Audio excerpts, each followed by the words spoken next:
Um, okay, going to. Right. This. I think last Friday they announced this pemerkasa. So it's like strengthening. And definitely, it's like a post-COVID recovery for the economy as a whole. But what I want to highlight, are you aware of this announcement last Friday? No, sir. No? Oh, you don't listen, huh?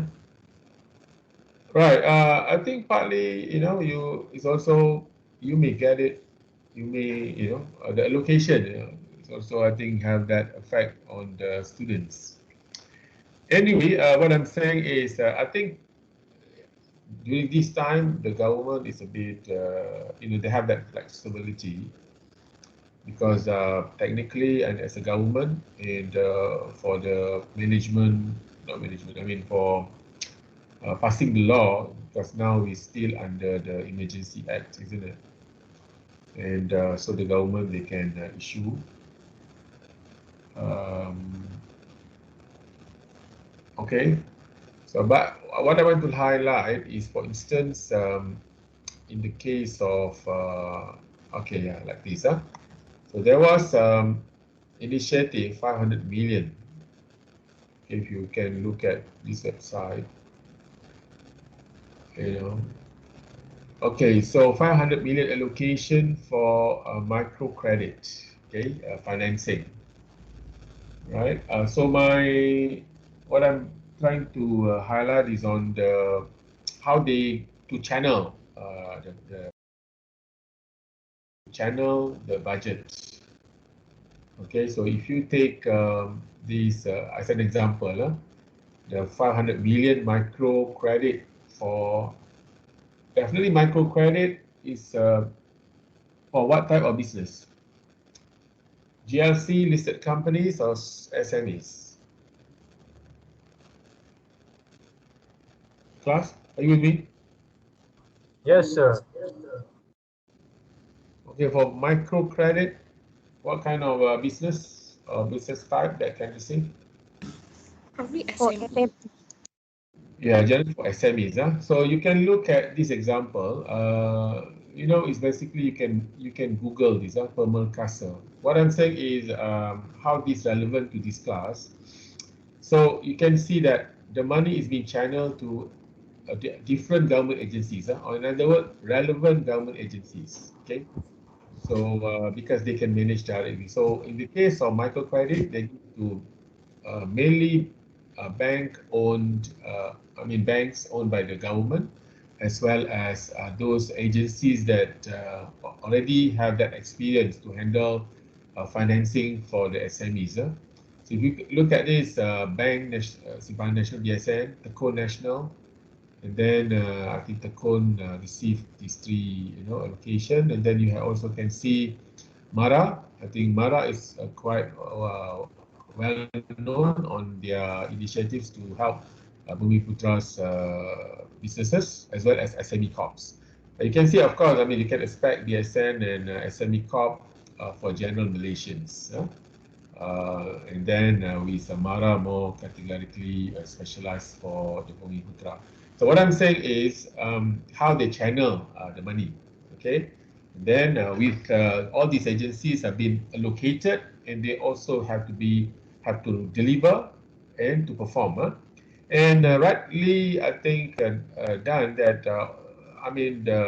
Why they channel to this organization, because they have that capabilities and capacities to deliver, okay, effectively. Because banks, national is big banks. SME Corp, okay, they have that experience, so years of experience. So they have that organizational capacities to deliver this effectively, okay? And definitely not only the channel, so I think if you want to bring into this class discussion is because once the organization, they receive this allocation, so they have to make sure that they can achieve the objective, they can deliver the impact, the outcome, so within what they are expected to provide. Okay, and of course with their current SOP, the current organizational policies, okay, that they can utilize them because they already have very good framework, okay, or policies that to support the SMEs. They can use them so that when they deliver to the right entrepreneurs, okay, the SMEs, the entrepreneurs also can benefit. Okay, so because money you cannot just spend or allocate to anyone. Okay, because the entrepreneurs also they themselves have that basic capabilities to do business before they can receive all this kind of funding. Right, as an example, I think in this Pemerkasa, because they channel that through various government agencies, there are also funds that is basically directly given to respective Malaysians. Okay, so you can see these multiple platforms. What is the best, I think, that's the decision made by the government. Okay, as an example, so that when they plan for it, they should be high impact and can be efficiently executed. Okay, so I think that's the point how this can be relevant to our class discussion. All right, so that is one issues. Okay, any question? Okay, SME is correct. Right, now I continue with the lecture. Okay, outcome-based budgeting, because under outcome as well, so we can see, what are the changes taking place with this budgeting system. All right, can you see my slide here? Outcome-based budgeting? Yes, sir. Clear. Okay, good. Some may not have, okay, if you slow down in your, you just may, you listen to the lecture. Right, so after, basically outcome-based budgeting is after MBS, so it was introduced. You can see that in 2010. So clearly it is, because of the new Malaysian plan, then they also require new budgeting or improvement in budgeting system. I think we discussed a bit on the weaknesses under MBS. Well, although MBS, basically still the underlying, all these other budgeting techniques are still the underlying activities or programs or system, budgeting system, budgeting process that is in place. Okay, so outcome-based budgeting will provide, another framework for the government agencies, so that they'll be able to cope with the new policies.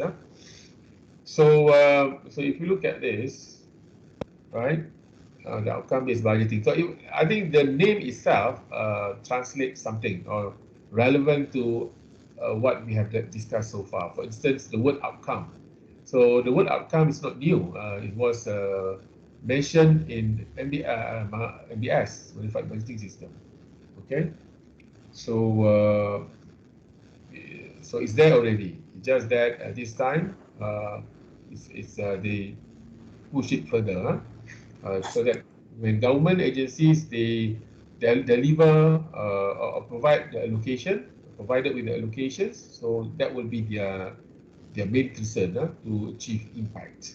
And interestingly, this language to achieve impact. Okay, what is the impact? Okay, it was translated into not only the budget guidance. Okay, not only in maybe the KPIs, but they also become a way of communication within the organizations. For instance, like in our university, for instance, because we receive funding from government. So the word impact has been repeatedly mentioned by all the managers within the university. Okay, and interestingly, okay, of course, people, because we have that exposure of how this thing been translated from a series of government initiatives for improvement, then you can see this basically have that origin from when the government introduced its transformation program with the budgeting techniques, so that what they emphasize is also being emphasized at the agency level.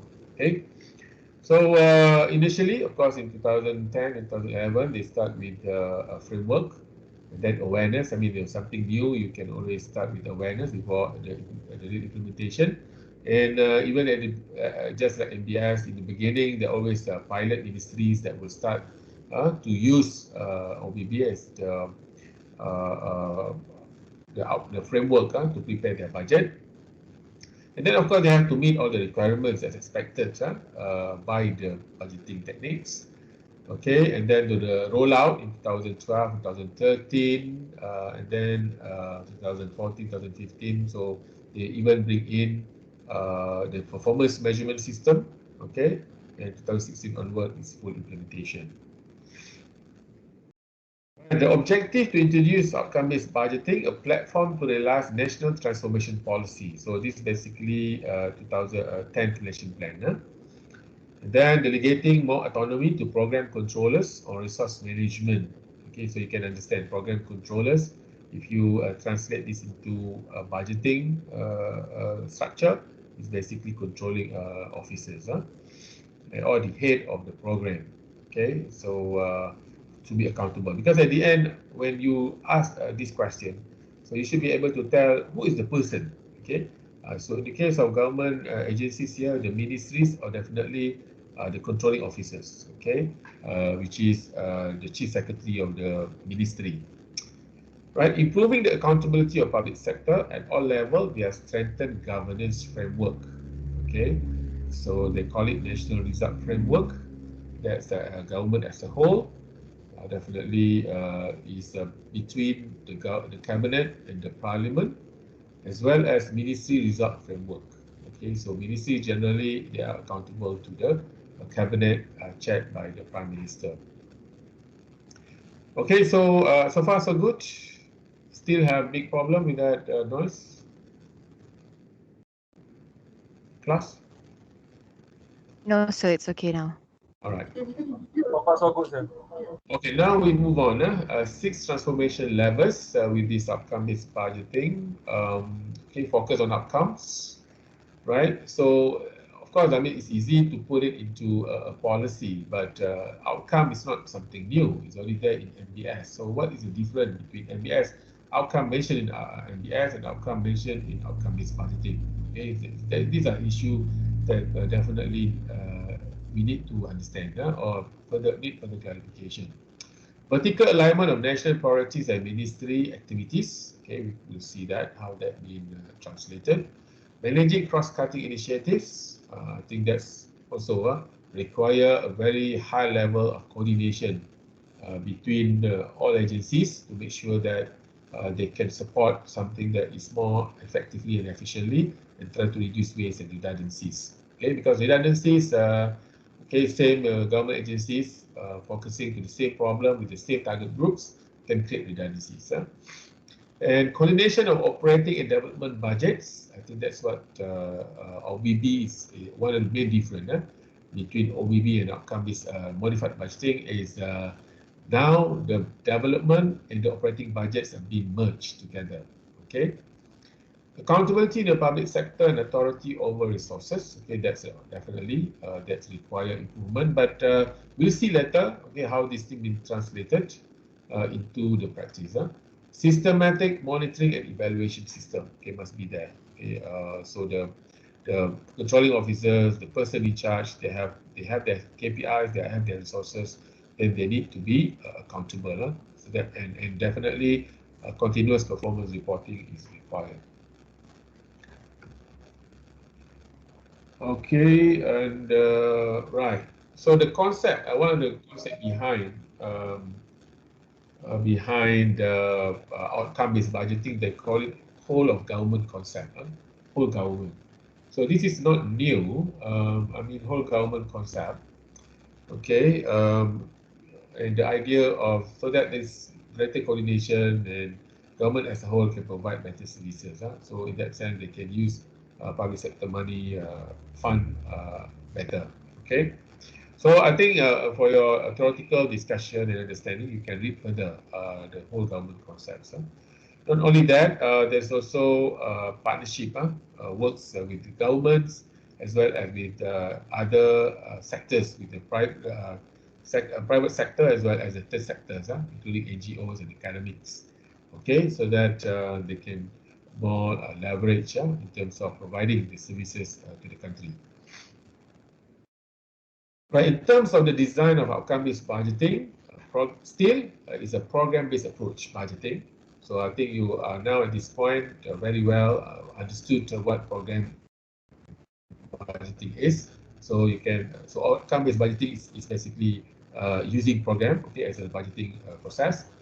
And then the only thing is, if you look at the second point, budgets are developed based on outcome and predetermined results. Okay, quite consistent with MBS in that sense.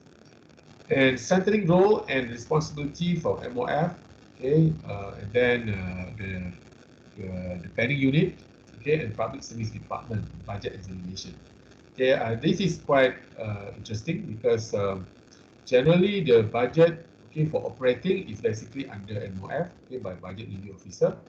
But then for the development budget is under economic planning unit, okay. And PSD, of course, in terms of the performance of the top management of the senior civil servants, okay, and civil servant as a whole. So, but in this case, they are more coordinated effort, okay, for them to deliver the government policies through budget where they work together. Okay, so in that sense, more coordination. Okay, they can work together as a so that they can arrive with the consensus.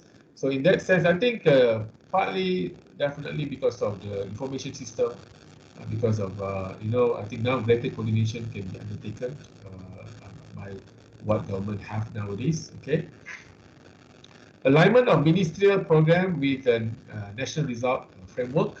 Okay, so definitely the ministries have that obligation. Okay, they have to rechannel, review, and then the reprogram of all the activities so that the activities are supporting the national result framework. Medium-term perspective in planning and budgeting, because it's part of outcome-based budgeting, definitely annual. Then, but in supporting with the national plan, because now development budget is also part of outcome-based budgeting. Strengthening performance management, okay, delegation of powers to controlling officers, incentive for results. Okay, so that is expectation, but how well that is being translated into the practice, I think, of course, in the case of government, in terms of performance-related pay is quite challenging unless the heads of the agencies they are contract-based, they're not permanent-based. These are some of the issues that government. Right, now we move on to the cycle. OBB strategic implementation cycle. Okay, I think in terms of process is quite straightforward because it's very similar to the previous budget techniques. Okay, start with planning. It's just that there is more emphasis on outcomes. But here the outcomes is related of the ministries and also sub agencies and the ministries. They must be aligned, okay, with the national ministry result framework as well as national result framework. So that alignment process need to be taken. And then with the planning, once they have that planning for outcome, of course, with the planning is budgeting as a natural consequence of planning. So the budget must be provided, right? And then with the budget, there is monitoring. Okay, with monitoring, we also have a specific subject for that. On top of monitoring, but here they also have outcome reporting. Okay. So you can ask questions. In this case, outcome reporting. Okay, we're not touching the financial reporting yet, but here is outcome reporting as part of outcome-based budgeting. So the question is, you can compare this outcome reporting as opposed to MBS. Okay, in the case of MBS, the reporting of the performance is basically the controlling officers report to the treasury. Okay, whereas here the reporting is a bit different. I think it's not a bit different, it's different because the outcome reporting is to the ministries and then the ministries to the Prime Minister. Okay, to the Prime Minister. Okay, unlike MBS is reporting, performance reporting to the Treasury, whereas here is reporting to the Prime Minister. The Prime Minister, he himself, that time basically monitoring the minister KPIs, and then outcome KPIs, and then of course the ministers have to make sure that all controlling officers under them basically deliver. So that is the outcome reporting, definitely different than MBS. Okay, so these are the national, just a framework, just to see the linkage. Okay, National Development Result Framework. Okay, some they also can call it as National Result Framework. They have five here strategic trust. Of course, I mean this discussion is still at the 10th Nation Plan. Okay, because this is when OBB was introduced. But then I think if you look at the whole 10 years, no major changes, because I think what our plan is relevant to the country, just that a matter of enhancement. And despite, I mean, of course, I mean 2019, 2020 is different because of COVID issues. Okay, but nevertheless, the scope of the themes or the strategic factors or themes that the country requires, I think that is basically reflecting within from 2011 and also, I know, the Nation Plan 2010 and 2011. Yes? Any question? Okay, right. Okay, so can you follow the PowerPoints? Okay. Yes, sir. So, yes. So if you look at here, there is a 5 strategic trusts: creating environment for economic growth, socio-economic development, okay, and then capital, human capital, quality of life, and then government transformation. So generally, socio-economic development is always the main thrust for the budgeting as well as for the nation plan.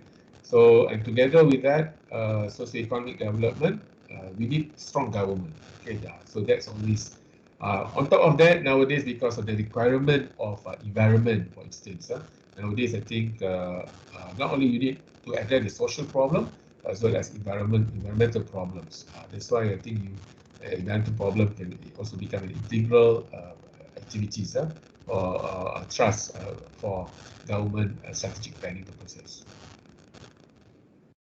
Okay, so but for our discussion here, we just discussed two. One is about economic transformation plan, because that's usually the main activities, and then with the government transformation plan. Okay. Right, so if you can see this, there is transformation pillars. Basically, there are two. One is the government transformation program, and then the economic transformation program. Of course, these are basically to achieve last year vision, the outcome-based budgeting. Because still we discuss this issue because you know, things happen with this COVID. Now I think by this month or next month, and the government will move on to the next plan, nation plan. Right. So, but what are the areas of in the case for government transformation plan, transformation programs? Okay. So, so these are NKRA for government transformation programs. So, yes, addressing the rising cost of living. Okay, and then improving rural development, improving urban public transport, raising living standards of low-income household. I think low-income household has been receiving at the federal government level as they plan since the 10th Nation Plan, and then move on to 11th Nation Plan. It's a bit different in the sense there are also direct funding and others. That's one. The other is, if you look at this, the poverty also changing, the pattern of poverty from mainly rural poverty to urban poverty. Okay, so if you can see that nowadays, issues of poverty is not only for rural areas. Urban poverty also is quite critical, right? So even nowadays, I think even the rural areas possibly they are more well off than people in urban areas. Okay, whereas in 1980s, 70s, 90s, generally the rural areas are, you know, where the poverty is. Okay, whereas urban areas there are more economic opportunities. Okay, but nowadays is scattered or quite mixed across the country. Right, assuring quality education, reducing crime, okay, fighting corruption. So that's for government translation program. So you can see that clearly. And then I think in the early of 2011, so that time also crime was so in Malaysia it's a bit an issue. Okay, and then there was a lot. I think the government that time also they introduced blue ocean concepts. Okay, where across government agencies have to more cooperation between across government agencies. Because why they need that? Because government, unlike the private sector, if they face problem, they can always bring in new people. Okay, I think it is also equally applicable in private sector where they create strategic alliance. Okay, so in the case of government, they follow the same pattern where they create more strategic alliance between government agencies as well as with the private sector as well as NGOs. Okay, and you can see even the enhancement of the NGOs, like RELA, for instance. So you can see RELA are very in terms of security. Yeah, that was very, I think, very successful in terms of creating that environment where they have enough people, okay, to look up to, somehow can address crime issues. And sectors for economic transformation programs. Okay, I think if you look at these, and definitely these are reflecting new economic, dimensions or dynamics within the country and locally domestic as well as global. Of course, Malaysia, in terms of traditionally, they are commodity-based economy. Okay, we have oil and gas, okay, palm oil and rubber. These are our main commodity products. And then on top of that, of course, the tourism. Okay, either Islamic tourism, tourism in general, and digital technology. Yeah, digital economy. There's also an area of focus. So you can see that healthcare, okay, definitely education, and retail, okay, retails, agriculture. Agriculture should always been important. There was weaknesses or drawbacks, okay, initially on agriculture, and then I think in this region, like other countries like Thailand, for instance, was very successful in their agriculture schemes. Okay, I think Malaysia should also focus on that as well. Right, this one, result framework and performance agreement under outcome-based budgeting. So that's why I think if you look at this, there are two arrows. If you look at the left and right, you see this arrow plus figure 1, result framework, and this one is based on World Bank report. Of course, same information you can go in the Malaysian government documents. Can you see this? On the left, the right arrow, directing to down is basically strategic alignment and performance planning. Okay, and then with regard to budgeting and performance reporting, is bottom up. Okay, can you see this, class? World Bank report? Yes, sir. Yes, sir. Right. So if you can see this, that's I think quite unique in the sense because of NRF, National Result Areas.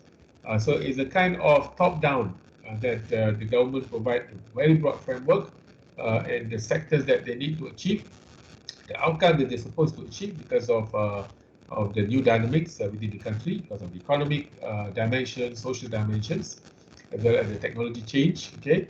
But what is the bottom up? But in terms of budgeting and performance reporting, it's bottom up. So in other words, the agencies and the ministries, they have to plan based on their capacities. Okay, they have based on their strategic objective. They have to plan so that they can align within the national result framework. So I think this is very. I think they learned their lesson already at this point, isn't it? That budgeting, you have to take into account the local capacity, the organizational capacities. Then they can deliver. They have to plan because the civil servants, the appointed civil servant, the chief secretary, okay, all this, they know the line managers, okay, they understand, their agencies well, okay. Then they can provide support to the government as a whole. So you can see that that's why it become bottom up. So how to align these two? Okay, so the ministries they plan based on their strengths and activities. Of course, I mean they can use then they can develop that as part of the Malaysian plan. Yeah? Okay, you can see also. I think some of this language is there already. KPIs, key result areas, but I think here is that also requires some time. If you look at government agencies, they have to evaluate. I think in the past we already discussed that how important the government agencies, they have to evaluate their programs and activities because it's already embedded in the budgeting techniques. They have to evaluate their programs so that their program is remain relevant. Whereas here, how for them to tell that their activities are relevant, because they have to align with the national result framework.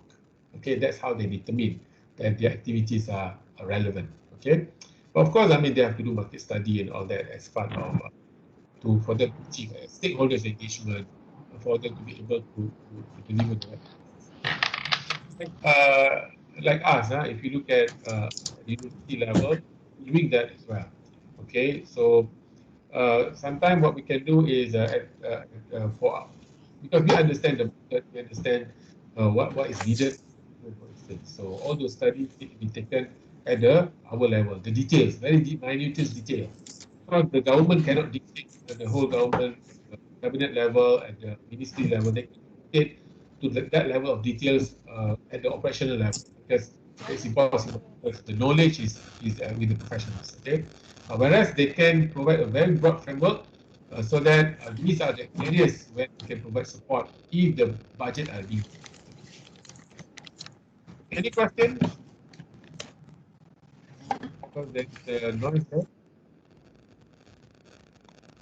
Any questions so far? Or still listening? Okay. Okay, let me continue. Right. Okay. Next slide showing the relationships between the national programs and the ministries. Okay. Right. So we look at this program activity structure. So you can see that how the ministry is basically supporting the national programs, the national result framework. So you can see that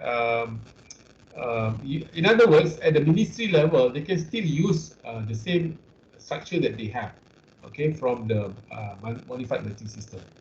Okay, and I think the main possibly is realignment of the activities and programs so that it makes sure that the scope is supporting the national result framework. Okay, so you can see these relationships between MBS and outcome-based budgeting. So you can see clearly that MBS still can be used by the ministries, whereas outcome-based budgeting provide more holistic framework for the government as a whole. That's why I think in earlier part of the lecture just now, I mentioned about whole government concepts. So in other words, it's more centralization in that sense, okay? But I think the key is the monitoring by the Prime Minister on the ministers, and the ministers monitoring their respective agencies under them. I think that's the key, okay? So there are performance monitoring, okay? Performance monitoring between Prime Minister and the ministers with the respective controlling officers, okay, and the heads of all agencies. So you can see that this is very different as compared to MBS. Okay, so the performance, what I'm saying is the performance measures, the KPIs, the impact KPIs that was developed under MBS do not receive this level of usage as compared to outcome-based budgeting. Okay. Well, I think last time there was, I'll have that discussion where my friends working under one of the ministers, where the ministers basically have to have a specific meeting, a performance meeting, okay, or KPIs meeting with the Prime Minister. Okay, so you can see the level of emphasis. And not only that, because reporting means accountability. Okay, so once your superior asks about your results, then of course you have to deliver. Okay, and you have that system to prepare for performance information. Now we move on to okay. These are the linkage. You can see that integrated KPIs approach and outcome-based budgeting. So right from the bottom, I think where you only understand this under MBS. Okay, like activity level, program level, ministry level, and straightforward to basically to the Prime Minister, where basically managing the national program. All right. So these are, I think, the understanding here. In terms of budget preparation, okay, under outcome-based budgeting, you can see that, of course, based on Malaysian plan. You can see this how in terms of year, and then how they plan. Okay, based on the quarter. I think Y is year, Q is quarter. So top-down planning. Then in the quarter 2, evaluate and rationalize new existing programs and activity in partnership with Ministry Outcome-Based Budgeting Implementation Committee based on 5-year plan. These are the flow for them to prepare the budgets. Okay, and on top of that, if you look at in Q1 also, they have updates 3-year medium-term fiscal framework to inform expenditure estimates. These are part of Malaysian plan. Where Malaysian plan, they have this medium-term evaluation of their progress. Of course, I mean, in budget, okay, in planning, there must be flexibility for them to revise and to improve. Okay, so similarly, in annual budget, they have midterm review as well as in the Malaysian plan. So after 2 or 3 years, they should develop this midterm review. Okay, and then you can see clearly that the language in outcome-based budgeting has been mentioned there. Performance management framework. Okay, bottom-up budgeting, I think as discussed. Okay, consolidating the budget and determine the budget. I think pretty much of this flow are very similar to the budget flow that we discussed previously. Okay, just that there are some outcome-based budgeting items like okay, performance management framework, then bottom-up budgeting. Okay, of course, it's also there in MBS, but have that emphasis in the outcome-based budgeting. Okay, so this is another slide showing how this been translated. Because another dimension in the outcome-based budgeting is the alignment, the merging between development and operating expenditures into a unified result framework. So you can see this as an example. Under enhancing inclusiveness towards equitable society. So the key result areas uplifting B40 household towards a middle class society. The national outcome size of middle class household increase. And the ministry in charge, there are 2 ministries, Ministry of Agriculture and Ministry of Rural Development and Regional Development. Okay, so the outcome for the ministries, mentioned here, cooperative and sustainable agro-food development, for agriculture, and for the rural development is sustainable rural development. Then within the ministry, you know that there are programs. So what are the programs supporting this outcome? Agropreneur development and agro-food industry in the case of Ministry of Agriculture, whereas for the Ministry of Rural Development is rural economic empowerment. Okay, so you can see that the activity, there are activity under development expenditures as well as operating expenditures. So development expenditures construct irrigation, okay, construction. Generally, of course, construction or development is under the government budget. R&D, okay, was used also under a development budget. Then operating budget is training to farmers, provision of inputs, possibly provision of machines or whatever for the farmers, as well as salaries. I think quite straightforward. That is basically operating budget. With regards to rural economic development, construct rural roads. Okay, expectation.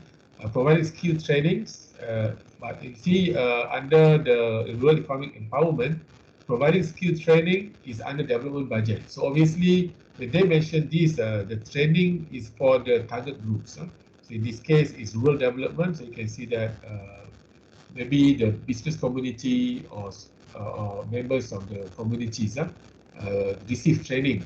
Okay, then the budget generally can come from a development budget. And okay, for operating expenditures, so these are the schemes. So you can see that the alignment supporting the same program with the common outcomes. Okay, so these are basically under outcome-based budgeting. Okay, this is another example. Okay, I think almost similar, but you can see this. I think almost same material. Okay, improving literacy rate. But I think the point here in the middle there, eradication of poverty. And there are 3 ministries, including Ministry of Tourism as well in this example. Okay, so you can see that.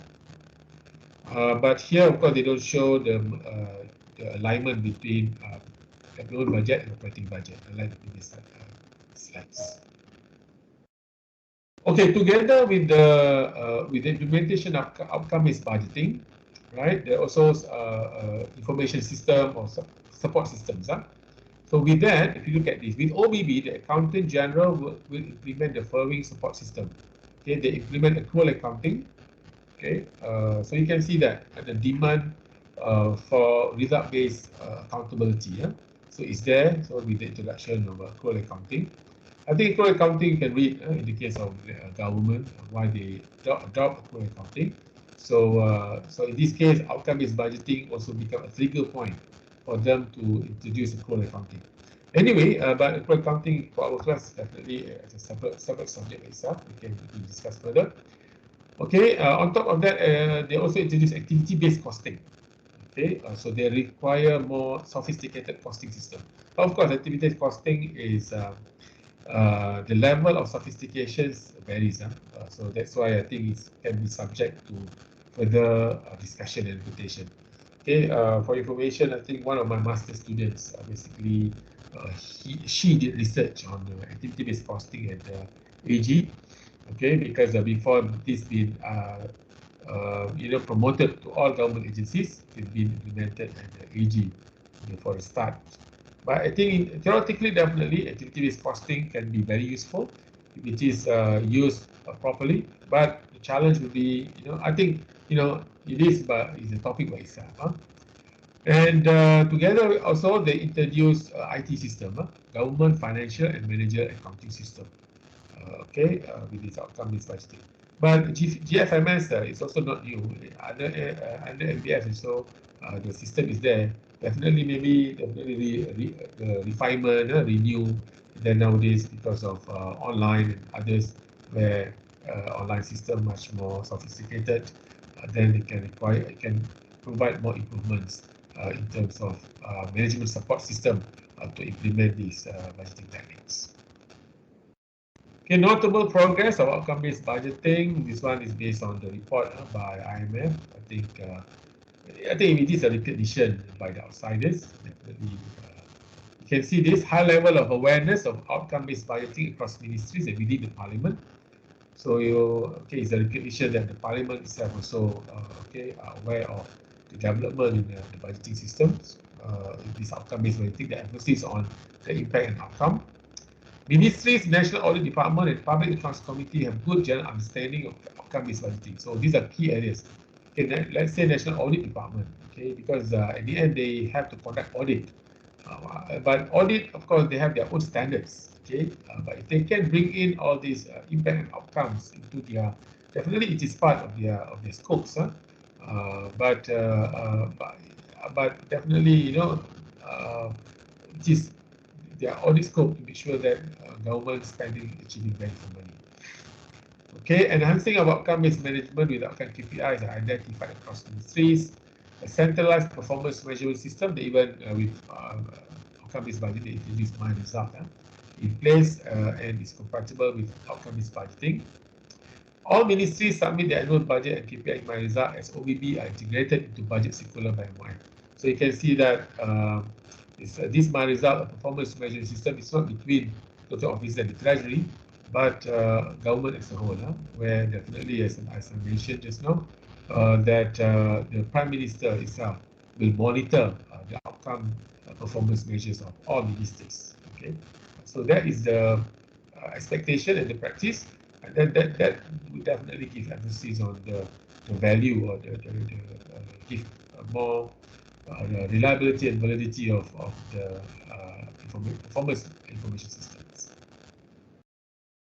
Right. Lastly, on implementation challenges, insufficient number of trainers to support outcome-based budgeting possible. Difficulties to appoint a qualified person who can be a point of contact. I think generally this, if you want to introduce a new system to government agencies or any organization, then this must be a contact person. And then, of course, the contact person should also be capable enough to respond to the demands of the implementation of the reform techniques or the programs. Government agencies may need to combine, divide, omit, and redefine some activities. Okay, as I mentioned just now, that the budgeting, definitely with the budgeting, must coincide with the planning of the ministries. They need to align. Align here means basically they have to restructure to make sure that they are supporting the national result framework. OBB require ministries and agencies to adopt and identify relationship between spending and expected results. Okay, so it's quite similar to MBS, but then but here you can, I think by this point of the discussion, you can see when we say outcome here is very different than the MBS. Difficult task for a managing agency to identify student activity costs that eventually link to outcomes. I think there are attempts. That's why the activity-based costing was introduced to support this. Okay, so that the activity-based costs become the basis for the budget. Okay, adoption of new management information system. Okay, to assist managers and agencies in distributing resources and activities more effectively. Okay, these are some of the challenges being highlighted. Okay, I think that's for the outcome-based budgeting. Any questions? Okay, I think almost 1 hour. All right, class, any questions? So there's one in the chat room. Okay, let me see. So, how to measure the performance of government since it is public sector with a lot of goals or missions? Okay. Right. Okay, I think in this class we already discussed. Okay. To measure performance, we have specific topics. Okay, you can wait until we discuss that topics to discuss on how government measure performance. Okay, but for your question, as far as we discussed on the budgeting, because you can see that within the budgeting techniques, they also couple the financial information performance with the KPIs. And you can understand that all these KPIs they are not financial based. They are quantitative or qualitative measures. Okay, reflecting quality, effectiveness, efficiency, and definitely there are performance scopes, okay, that need to be developed. That's one. Another is to answer your question. Of course, maybe this question by Sister Jiao Yu is basically you cannot answer like, but I think in this class I already mentioned. Generally, okay, to put it in a very simple criteria of performance. In the case of private sector, generally we just say profit maximization, okay, or maximization of shareholders' wealth. That's the main performance measure, correct? So in the case of government, it's value for money. Okay, so when you talk about government performance, you need to think about, okay, how well they are efficient, are they effective, and can they achieve economy in their operation? Okay. So I think you can take this. I think we'll discuss further in the performance measurement topic, but you can take this as a performance scope of the government agencies. Okay, how to measure? Yeah, of course, you need systems. either manual system or information system or online. I think nowadays the use of online systems or the digital performance information system, the one that I mentioned to you nowadays is all basically computer system. Okay, of course, I mean, in terms of collection of the performance information, it's not like systematic as the financial reporting, where you have accounting information system with the double entry system, code, everything very systematic. Whereas in the case of performance, the source of information is diverse, okay? And sometimes when they execute certain activities, the reporting part, it always, you know, one is implementing the activities, the other is reporting. So these two separate activities, and sometimes reporting also, you know, same people have to report, provide the report. It's part of the process, okay, to make sure that government, they know what they're doing. Of course, sometimes this reporting of performance can be cumbersome, okay, but they need to develop information. Of course, I mean, accountants, definitely people like you, have that strategic role, okay, to help the organizations so that they'll be able to develop the performance information system or performance management system that can help this top management to have the right information system. Okay, so once they have that, okay, that information system, they monitor their performance. Of course, their performance, their activities must be in line with their goals. There must be mapping. Okay, there must be mapping between their activities and their goals. So clearly mapped. Okay, just for the start, I think we'll discuss this in more details in next time. If you look at yourself, okay, for you to be able to measure your performance against your goals, then you start mapping all your activities. I think you learned this in management accounting, isn't it? Like balance scorecard. These are all useful, okay? Still useful until today. Okay, if you can apply those, definitely balance scorecard is one of the benchmark of the underlying techniques that been developed. If you look at performance measurement system in government, both in private and public sector, you can see that the trace of balance scorecards in the discussion. Okay, very useful techniques, very simple but very useful. I think that's the key. If you want to get support for all the managers, okay, the system must be easy to understand but very useful. Okay, and can help them in their decision making. I think that's the key context or key criteria that makes certain system become useful or can be used in practice. All right, any other question? Hopefully I answer your question, Mr. Jiao. All right, if no other question, I'll end this. Before that,